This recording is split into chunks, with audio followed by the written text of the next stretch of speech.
This show is sponsored by idealworkspace.com, which promotes a healthier way of working through their adjustable standing desk. Check out their latest smart adjustable standing desk at altizen.com, ALTIZEN.com. Welcome to Analyze Asia, the podcast dedicated to dissect the pulse of business, technology, and media in Asia. Happy New Year, everyone. In this episode, Arnold Bonzem from 500 Startups and I continue our review of the major events in Southeast Asia and what is to come in 2018.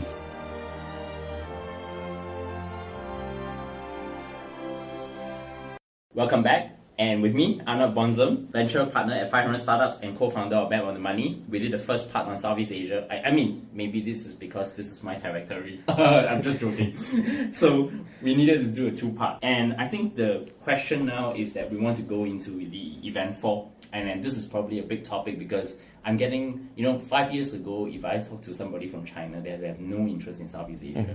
I even talk to the media portals there, nobody cares. Today, they are like calling me up every other day and say, hey, do you have any interesting news on Baidu, Alibaba, Tencent, Mobike, Oppo, Xiaomi, Huawei, this is becoming very interesting. And I think one of the major things that will actually happen, I think it started since 2014 in where I work because SingPost was invested by Alibaba for more than US 250 million above. So that steps up the whole game of what Alibaba is doing in this region, and now Tencent's adding in. And so event 4 to me is Alibaba and Tencent stepping up their global expansion plans in Southeast Asia and India. You probably have observed all this thing going on. Amazon is in too, and Google has been much more active in tackling against the Indian startup unicorns in that with Amazon as well. Who will actually win out this e-commerce, logistics, and cloud computing between Amazon and Alibaba in Southeast Asia? Because I've been hearing startup founders, I've been hearing corporations that they're willing to go with Alibaba Cloud. To my American audience, I'm very sorry to tell you that people don't care about privacy here. People cares about price sensitivity. People cares about what kind of services you give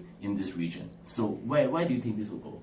Well, to answer maybe the first part of your question, I feel what is very interesting now is a lot of those Chinese companies need to go outside of China because the growth in China for them is quite limited now. And I will maybe split that in two waves. I think the one Chinese company who have done pretty well at expansion will have been companies, as you mentioned, like ZTE, Huawei. So those are very B2B companies. But then you also got Haier, who's more like B2C, who have done very well overseas, or Lenovo through the acquisition of the ThinkPad of IBM, for example. So these have been like several of Chinese companies who have done pretty good expansion overseas. Depend how you consider Foxconn as Chinese or Taiwanese, but there's also one who have done well at expansion. So I think they start to learn about how to go outside of China, where US companies are quite used to already to go outside of US quite quickly. I think the second wave of those companies are more like the Xiaomi, the Alibaba, Tencent, G.com, for example. Those are, or Oppo, Mobike, like those companies are going outside of their own region to expand. I think then when you look at cloud computing, I think is in Southeast Asia, when you ask founders what they should use, the no-brainer is AWS. So it's the first in mind. Everyone will say, I need to use cloud computing. What should I use? AWS, right? And I feel it's fair, right? That they're just the leader and is one that everyone think about. But I usually really like the person who after that say, well, depends. What do you need? And depending on what you do, maybe Google Cloud or Microsoft Azure or Ali Cloud or IBM may be the most relevant one for you. And I feel this is the right question. It's like, who between those 4 or 5 is the right for you? What have been the challenge before, and as you mentioned about the price, is I saw a lot of founders going for the one offering the biggest number of free credits. But as soon as the credits are gone, they're like, oh, no, I need to move to AWS, basically, to make that simple, right? What I feel also interesting on Ali Cloud is so far in Southeast Asia, in terms of data center, how those people have data center in only one city, Singapore. And so far, what I saw is only Alibaba Cloud. I don't think they're opening Indonesia. Price will be a massive competition between those players. Features also will be a massive part of the competition. Another thing would be, who can use Ali Cloud in South Asia and know well about how to use it? So how do you find the talent to build all your thing on Ali Cloud infrastructure? There's way more available on AWS. So it's also that part that you need to consider is having the talent who know how to use it. If the CTO is not very familiar with Ali Cloud or Tencent Cloud, they may don't move to it. They may maybe still prefer to go to AWS. And then you get a wide range of startups like where they get, I know startup working with the pharma industry where you get a lot of confidentiality, or startup working in the payment industry or those kind of things. They may don't go for a Chinese cloud provider. They may prefer to go for the US one. So then you may get that. But I agree with you. A lot of them where they may don't care too much about confidentiality and those kind of things, and they would just go for the cheaper one. I think that there are a lot of other Chinese companies that also should be included with the global expansion. For example, DJI, Cheetah Yes, Mobile, correct. all that. Yeah. And Foxconn is a Taiwanese Taiwanese, company, yeah. but have major operations in China. So what I thought was interesting is that the world seems to be divided between Alibaba and Amazon at first. On e-commerce, later, yes. later in the year, we hear Tencent coming in. I think all started with a massive investment in Gojek, and then you start hearing rumblings of JD.com coming to this area and start surveying. And they, for one, so one interesting thing that I think a lot of people don't know is that the head of Southeast Asia for Tencent doesn't sit in Singapore. He actually sits in Indonesia, because I had the opportunity to sit on a panel with him. And he's talking about introducing the QR code payments into Singapore small medium businesses. And I thought he was pretty convincing, because he really understood the market. And the way the strategy is going at the moment is that, whether it's Alipay or Tenpay, for that, is that they want to corner just the 30% of Chinese tourists entering Southeast Asia. They don't care about the other 70%. I think it's very smart to leverage first the Chinese kind of Correct. diaspora and tourists, because they're already on Alipay, they're already on Tencent Pay. So those people will be the first user. Then as soon as you get all those shops, then it will be also easier to get the other ones. So it's a pretty smart strategy for entering the market. But when we talk about e-commerce, I want to bring more players. I feel like Amazon and Alibaba in South Asia are the obvious one. But what I feel very interesting is, I think if you look at them, Apple is doing pretty well by selling online, right? And they also did a pretty interesting partnership with Lazada to sell all their product on Lazada. I mean, most of them at least. But another one, I feel, if I were from that industry, I would be scared about Facebook. Because if you look at every e-commerce company, they have the media arm to attract customers and have a weekly or daily relationship with them. You would honestly buy on a weekly basis, maybe on a monthly basis or bi-weekly, right? The thing, if you look at Amazon, they got Amazon Prime, they got Twitch, right? You look at Alibaba, it's very interesting. Usually they mostly go through acquisition for that. So they bought Twitch. If you look at Alibaba, they bought Youku for like 4 billion plus, right? So most of them have this strategy. But if you look at Facebook, they already have the media platform. It's a media platform. They don't build any content and they're making money out of it already. And they're moving to the marketplace on it. I don't know how Facebook will move that, but I feel that Facebook could be the biggest threat. It's like, if I'm a bank, I'm not scared about other bank. I will be scared about Alipay. That's in China. But let me have a... Even if outside of China. I'll play the contrarian here, because I feel that Facebook has squandered its expansion in Asia. It has the perfect chance by taking its Facebook Messenger to just clone WeChat and do exactly what WeChat is doing for the rest of Asia. Instead, it let WeChat now going out of China and entering into this market. And for sure, the reason why QR code payments is going to work in Southeast Asia is because most of the emerging markets don't have the culture of credit cards. I mean, if you talk about Indonesia, credit card penetration is less than 0.5%. 0.5% a year there. The key of getting QR code payments to work is probably going to work in Thailand, it's probably going to work in Philippines, it's probably going to work in Indonesia, not so much in Singapore because we are quite advanced in 5 credit card per person, maybe. Yeah, that's right. So I think that this is something that is going to win out for the Chinese companies in terms of their payment strategy. I mean, look at what Alipay and Tenpay is doing even in UK. They are putting up Chinese advertisements in the London Tube. No, agree. I think if you look at payment, I think Alipay is doing very well. And I think the recent article on Wired about Alipay and the Alipay score, your 3 digits, is quite interesting and scaring in a way about what could be the future of what they know about you. I think WeChat and their payment system through WeChat is a very smart thing too. But the thing is, so far, Alipay and WeChat have been still very Chinese. So you can have a billion users on both platforms, but so far it's mostly Chinese people in China or Chinese people overseas or people working with China, right? The thing is, then when you look at Facebook, is a different playbook. They have like 3 basically chatting app in a way. You get Messenger, you get Instagram, because you can do chat on Instagram and group chat in Instagram, and you got WhatsApp. All of them are almost a billion users, right? And the CEO of Messenger is Marcus, who was the former CEO of PayPal. So payment will be there. That's the problem. He's been there for the job for 3 years, and until today, Messenger still can't do payments for shit. Well, I feel. I'm just saying it from a very agree. This is point, right? I was looking forward. Fair enough. When they hired Dave Marcus from Facebook, right? I was like saying, okay, they are going to do the WeChat strategy, but sorry, what did they came out in the last 3 years? Chatbots. That's bullshit. Come on. The thing is, I feel on Facebook is the day they really want to do it is good luck for you because there's 2 billion users behind them that using them on a at least on a weekly basis or monthly basis. Look what they did with Snapchat. Yeah. The day they want to do it is and they really move it is very challenging for the person who have less users than them. You see, why I think Facebook come in this market is pretty simple. They just don't understand the emerging markets problems in terms of payment infrastructure. And that comes to my next question as well. I mean, what's Tencent's strategy in Southeast Asia?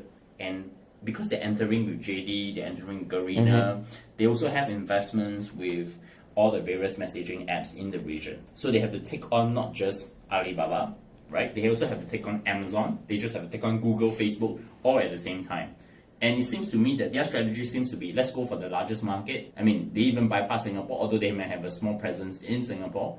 But they are actually thinking in terms of largest market and in terms of partnerships. Do you see Tencent actually becoming a stronger force, or they will just be, at some point, go into the Chinese way of doing things? Let's just ally each other and kill off the rest, and then we'll settle it between ourselves later.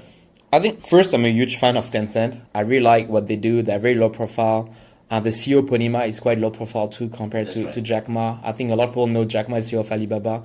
I don't think so many people know who is the CEO of Tencent. Pony Ma. Pony Ma, right? It's not the same family. There's no, they're not relatives. But the thing is, I feel that Tencent also, based on what they do, mostly gaming and WeChat and some other thing, is they're really on the software side, on the very scalable side, and on the margin side. Where if you go to Alibaba on the logistic e-commerce, margin are not very high. It's like Amazon. So I feel on that way they may be way more lean than an Alibaba. So I think this may be their strength. Gaming is also amazing in terms of community you can build and people to who you can sell things that are used to online payments. And if you want to convert only all the gaming people to e-commerce, I think you grab a large part. So what I feel for a lot of those industries is Tencent may go from the gaming side and the chatting side. So basically you look at what someone will do on a daily basis. So it's why I feel the bike could be very interesting for the ride-hailing industry. So what you do on a daily basis, so it's like payments like Alipay or gaming or WeChat. So it's like chatting. And it's why I feel Facebook also is strong on, is what I use on a daily basis, right? And then on top of that, you build like the e-commerce and the marketplace and all those kind of the things where like more low engagements, like more like on a bi-weekly or monthly, but maybe higher margin, depending on what are the other business you do, right? And also help those companies to diversify and don't have all the money by payment fees or advertisement. You know, you brought up that point about Tencent. I think in comparison between Tencent and Facebook, I have this magical chart in my room, and it's usually what I do is I stay down Facebook. You have Instagram, WhatsApp, Facebook itself, right? Mm-hmm. If you look at Tencent, they have QQ, they have WeChat, and now they have Honor of Kings, which is a gaming app. And for sure, my friend Matthew Brandon will tell you how difficult it is to get off being addicted to Honor of Kings. And it's not, in the rest of the world, it's called Arena of Valor or by some other name that we don't really know, because Tencent is just very bad at naming their games outside of China. But where it's coming to me is that Tencent's monetization opportunities are far more overreaching as compared to Facebook. I think part of the reason why Dave Marcus couldn't drive this payment strategy forward is because the US payment infrastructure is very different from the emerging payment infrastructure. I mean, we see mobile payments really took off in China. We see QR codes really took off in China. We're going to see the same strategy being replicated not just in China, in India, because Alibaba owns 40% of Paytm, which is probably the best and most likely successful payments unicorn in India. You see them going into Gojek in Indonesia. There is this very much more stronger in-depth relationship that they can do as compared to Facebook. Because Facebook's primary model is actually advertising. If you really look at their quarterly results, most of the revenues is just coming from advertising and nothing else. So the thing is, when we look at Facebook, I think their strength is maybe the only platform with 2 billion users. So they have the reach that people don't have. Sure. And then they also have those 3 apps that we mentioned that where on each of them they may have 1 billion users, right? So I think this is the reach first, right? They have the reach. Then is how do you monetize that part? The other part, I think the challenge that Facebook managed, it was not an easy one. It was the transition from being a web company to a mobile company, when now they have more revenue on mobile than on the web. So this was not that easy transition for them to do, since in the US it's maybe more like used at the web than on the mobile, for example, compared to Asia where most of people will be mobile because they don't have a laptop. So the thing is, they manage that transition. And then I agree with you on the payments. For those companies, it's difficult to really understand what is Asia, because their pattern or their usage is about what is a US company, US market. I don't know if they're still doing it, but for a while at least, Facebook was a day in a week where the internet connection can slow down. Yeah. Just for them to get used to, your graphics are amazing, everything is amazing, but if I don't get a good internet connection, like in some countries in Africa or in Asia, this is useless because if the page never load, it doesn't work. So it's when they also launched Facebook Lite to get a lower version in terms of allowing people with a lower broadband to do it. I think they come with different perspective. And same when we look at e-commerce, also look at Walmart, or also look at the French company owned by the Mulliez family. Because some of those people come from the retail and some of them come from e-commerce, but I feel a lot of them will do the whole spectrum at the end. And then is it Walmart who win against Amazon? I don't know. I would maybe feel Amazon is a good shape, but if Amazon want tomorrow to get as much shop as Walmart, how much this will cost? I think this will be a pretty good thing that we will monitor ongoing, whether Tencent and Facebook, how they're going to duke it out in Southeast Asia. But one thing for sure that I've just heard this from Nuni Purnell from Wall Street Journal, that Google is actually giving Paytm a run in their money with their new test app. Which actually, I'm surprised Google can actually do a payments app well in India. Yeah, Google Wallet also yeah, been there for a while. Right. But when we compare Facebook and Tencent, Facebook also tried to bring back games on Messenger, where before Facebook was huge on games and basically this engagement really decreased. And then now they have launched also those mini games in Messenger. So they want to bring back gaming also on their platform. So it's quite interesting to see them on that I'm more bullish on Tencent than on Facebook. So I'm going to come to the last event, which I think is very interesting. I think you pointed this out really, and I really didn't thought about it in that way. There is a consolidation and also strategic partnerships that's formed between the disruptors,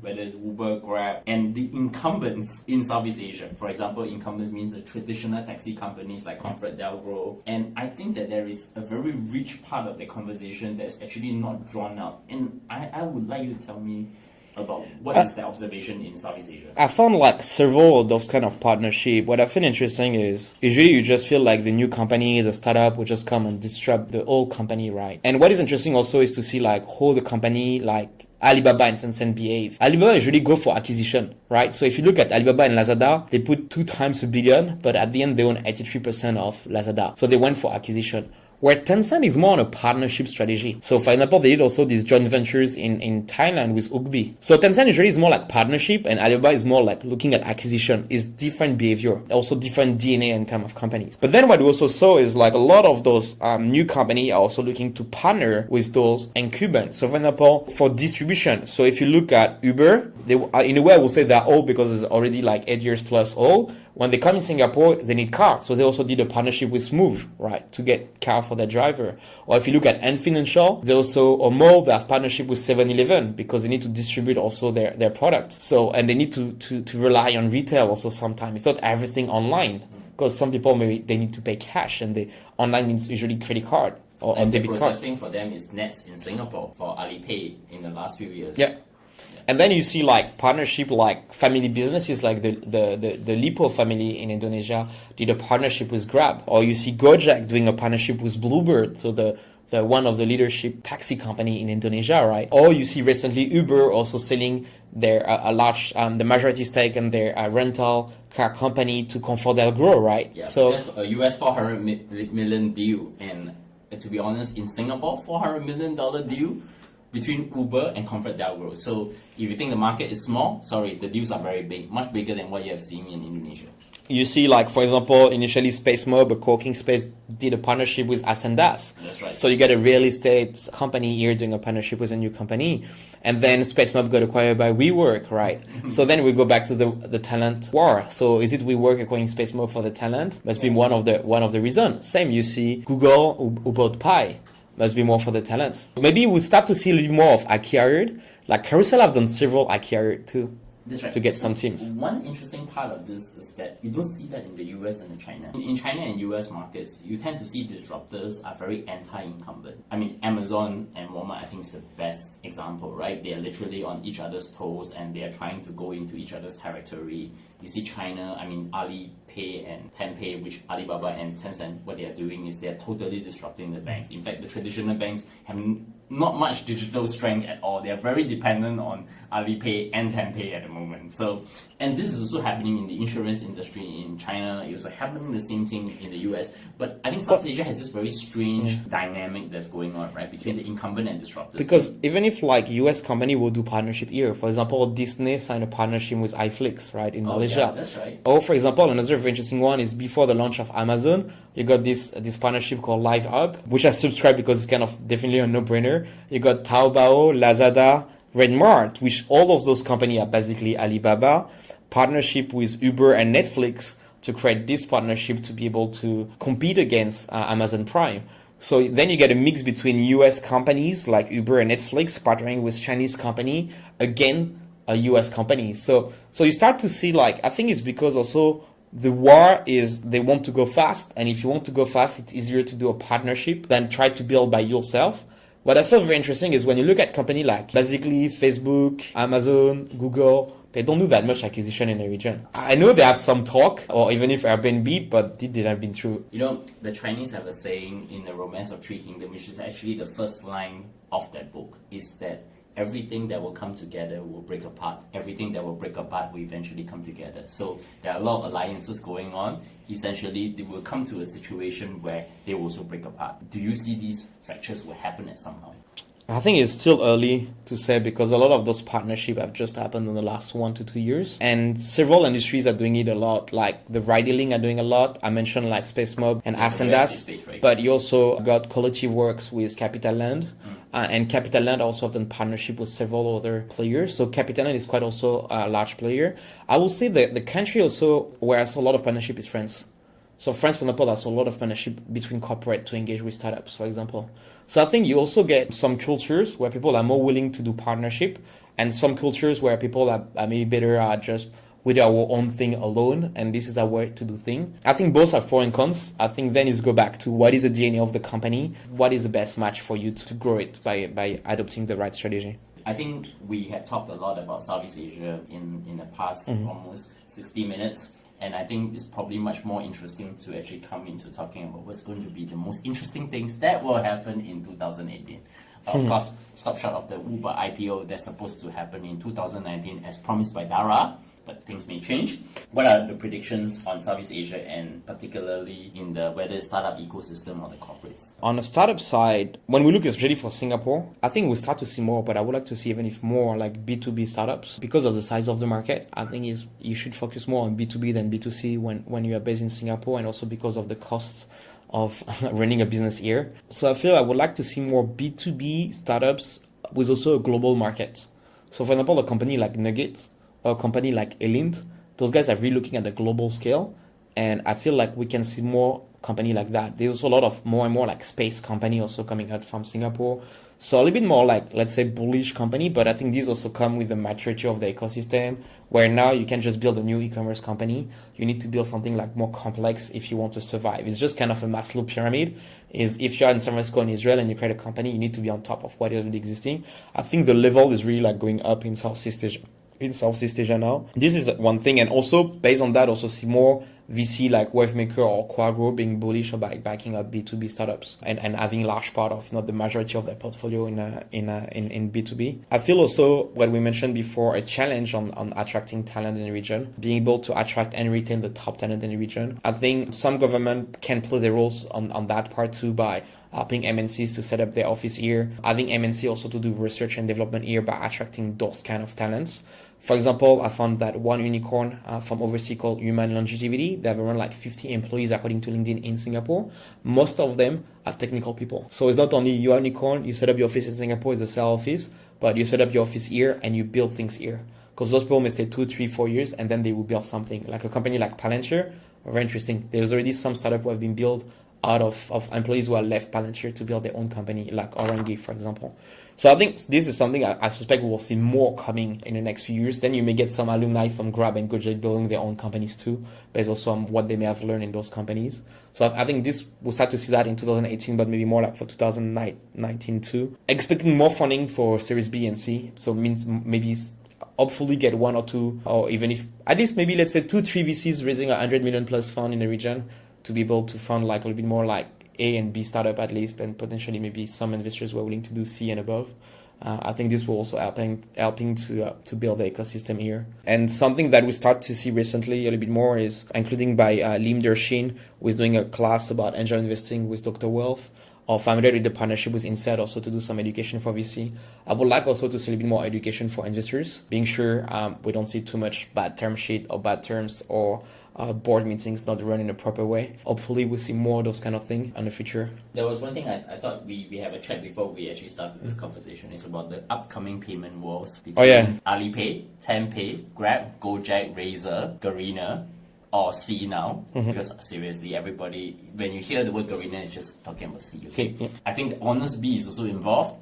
A lot of companies are actually involved in this payment war games. So I think that payment war will be very interesting because I will do the split between two categories. You may get the local player like Grab, Garena, C, and Gojek. So this will be the local player. And with advantage for Grab and Gojek, they already have a massive number of users. And for them, I feel strategic to have payments because I will use payment on a daily basis. I may don't do a booking on a daily basis, but they're building habits with you. And this is a very interesting part. Because if I always use that app for payment, I may use it for other things. So this is the Gojek playbook, which was a Tencent playbook. And by the way, to go back to Facebook, when he was a professor at IMD, was saying like, what is a messenger roadmap is WeChat. This is a roadmap of messenger. Yeah. But I agree with you so far. We didn't saw that much on that part. I'm the one who says since 2014 that Facebook should just clone WeChat, but they freaking didn't listen to me. And then on the second part, I like more like the foreign company where you got Tencent, Alipay with Ant Financial, Alibaba, Razer, who also have something with Mall. So we go back to those kind of partnership, and Apple Pay also. So I think it's quite interesting because those may be among the most strong players in that field, but you get way more than that. You in terms of payment system. I think I'm quite curious to see which one will dominate South Asia, which one may dominate some countries. Start to see like which kind of payment people will use. I just did this month my first transfer of money between two GrabPay accounts. It was pretty easy to do, pretty fine. Interesting, we did that and not PayPal, where we both had PayPal accounts, but we did GrabPay. Maybe a little bit of curiosity about how it works after I've done like few payments through it. So I think this would be very interesting to see like who will be able to emerge as a leader. I think this would be also like a massive battle between those different people to be able to get that part.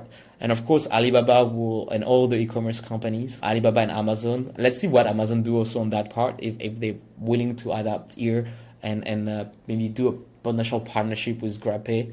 They may go more to Grab, maybe not to the Tencent part. Yeah. We'll see. The enemy of the my Gojek, enemy is my friend, right? So we'll see all those kind of partnership structure may happen, or if Amazon want to build its own payment system in the region. Arnold, many thanks for coming on the show. Thanks for having me. Pretty long conversation, and we talk a lot of data. I want to ask you in two questions for the closing. First, can you recommend a book, podcast, or movie which has major impact of your personal life and work life recently? So I got asked the same question by E27 recently about the books I read this year and which one was an interesting one. I think if I keep one, the one where I feel like very interesting it's a book that I found in a small shop in Portugal, which is and when I was there, and it was a book in French, so it was quite funny to find that there. And this book is a thesis of a French guy who wrote like 1,200 pages about Porto. So Porto is the second city in Portugal. The first one is Lisbon, which is the capital. And the book is about Porto and their position in their region. So I feel that very interesting because it's a book about more like urbanization and how a second tier city can build its own ecosystem, attract talent and etc. to themselves. And what is all the other cities around them? So what is the agglomeration? So it's very interesting because it's like, basically, instead of thinking about Lisbon and Porto, think about Tencent and Alibaba, and the investment they're doing around them is like the other small cities around them who are gravitating around them, and how they can fight against each other, and how they can attract the top talent, and etc. So I like it because it was very deep, and it's not only about, half a page press coverage about something happened, and I like it because when I read that, I read through the perspective about how do you do between two startups or two large companies to attract talent, and see like what are the constraints you have and the challenge you need to face. And I feel it was interesting and also refreshing, but not really only about tech. Even if I was always thinking about tech behind, But I really like that kind of book. Interesting you mentioned Porto. Is also the football club is the start for my favorite manager who got his career break. Jose Mourinho. That's Yeah. right. So Mourinho, by the way, was impressive because he came to in Porto. He won the UEFA Cup, then he won the Champions League, and then he went to several clubs where usually he don't do that well the first year, but usually the second year he won a major title. The challenge of Mourinho, I think, the team doesn't last with him. Is a very so it's kind of the guy you need to bring if you want to win a title. But it's not like an Arsene Wenger at Arsenal for 10 years. I have a book to recommend, and it's funny. I'm actually going back into history. It's called The Corporation That Changed the World by Nick Robbins, and it's a book about the East India Company. And a lot of people probably didn't know this is probably the first multinational company in the 1600s, and it expanded for at least 274 years before it collapsed in 1874.